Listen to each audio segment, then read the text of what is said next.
What is going on, guys? So today I got a video that may help you with packet loss in CS2.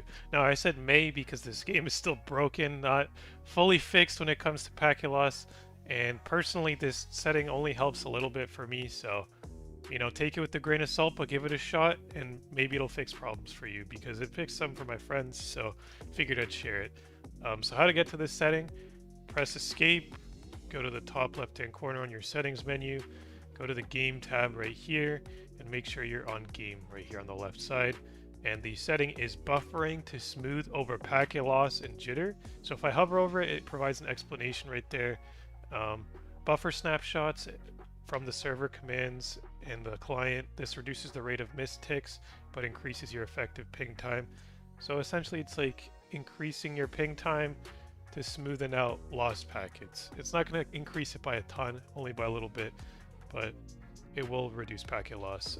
So that is one way, I guess, if you want to set it to 1 or 2 ticks. 2 ticks is more ping, less packet loss. 1 tick is probably the optimal setting here. I wouldn't really mess with 2 ticks. And then if it doesn't work, just put it back to none. And, get the best ping you can with occasional huge stutters that this game gives. I don't know why. The only online game that gives this to me, but yeah, everyone's love-hate relationship with CS, the classic CS community.